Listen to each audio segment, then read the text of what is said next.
Welcome to this Eoh-for-Good space that is our think tank space for knowing people that are daring to make changes around the world in different domains and from different points of view or different institutions. So would you like to introduce yourselves?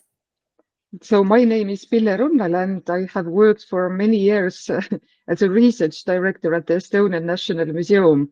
I'm Agnes Aljas, also from Estonian National Museum. I'm Pille's colleague, and we form kind of museum development working group in the museum. So I think we have been quite good in developing Estonian museums, and also we have been quite good in international cooperation and in trying to influence what is happening around the museum field in Estonia and in the Europe maybe more. The National Museum sounds like very conventional institution, and having a department or a number of people in a museum daring to develop the museum to something else. To what is the vision? Can you give us something of the context? Background is in this Nordic and Northern European National Museums model, but differently from, let's say, museums in Scandinavia or neighboring countries. The museum was stuck between wars and lost its original space. So it has been building its new venue for the past 100 years, we could say. So us ending up being museum developers was inevitable, because in 2016, the museum finally moved from a very small facilities to a very big contemporary space. It's located in the second biggest town of Estonia, which is just 100,000 people. So it is very visible also as a landmark. But this process, of course, meant rethinking everything.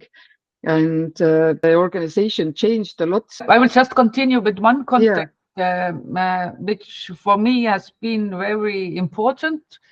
If we are working in Estonia, and Estonia has 1.3 million inhabitants, so we can't make a museum to just people who have higher education, for example. We have to have a museum which will be for very different background people, because we can't manage the museum if we will just choose maybe high culture lovers as our subjects with whom we are going to work to.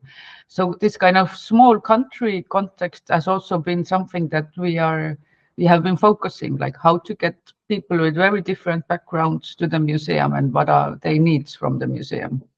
We have the setting, we have the change, we have the small country national museum. So we are now settled in starting to get into your reality and see how we understand what you are doing. So can I ask, how do you think this is gaining relevance into the national or the regional landscape that you are settled in? Because I think this is when you say we are different, we are developing a museum different, we are addressing all different type of people. There is a moment that you are a player of somehow in the ecosystem. Can you say something on that? Agnes and me actually started to talk about impact and relevance more and more to explain like what are the challenges, because in everyday life level you look just whether a museum has enough services or what is its funding model, or does it attract people, or are they local or the tourists, but this kind of exactly the bigger ecosystem, the word I don't actually use, but looking for its relevance. So yes, yeah. I think like all the construction process of the museum has been good for us to see how the museum can influence how the city is developing, which kind of urban influences do we have. But I think if I would go back also, I think as Tartu is a university city, I think this idea to get the research, the science into the museum in a way that it will be maybe fun, maybe understandable in the museum, as we are the mediators. So this, I think, has been something that has been influenced us a lot when we did different exhibitions or when we were planning the new museum building, like how to get the knowledge to the visitors in a way that it will be understandable. Wow, I love all these messages that you are sending. The role of culture in shaping the city or the environment and all the process, but also this mediator approach that you feel that you are in between, no, academia, society, within the museum, but also within the ecosystem. Who are these early adopters? Well, I call them like this, or agents of change, or developers for the future. So that to move things forward, you need these people. So who they are, in your opinion? The groups of people or the actual people, as we are a small society, but what we actually do is experimental research a lot. And experimental research is this kind of finding early adopters and being ourselves early adopters and looking where things come together and experimenting and not caring about only this excellence, which is a very formal criteria. Yeah. So these are the examples. Impacts, right? It's more about the impacts in society, not only scientific impact, but the impact in society, right? Yeah. If I would ask, what is, in your opinion, a successful innovation ecosystem, what would you say?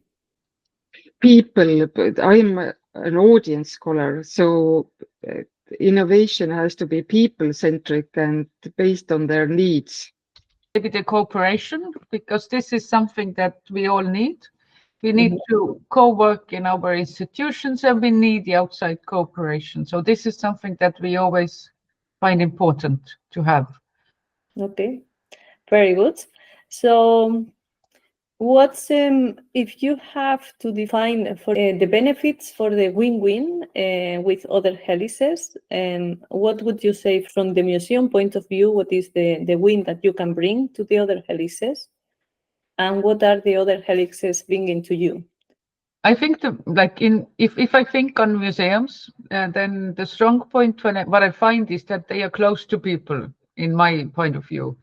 So this is the perspective what we are able to help the other helixes to understand how to work with people, what are their needs, how they use some things. So I can see that our museum is quite a lot like this mediator in this sense for other areas.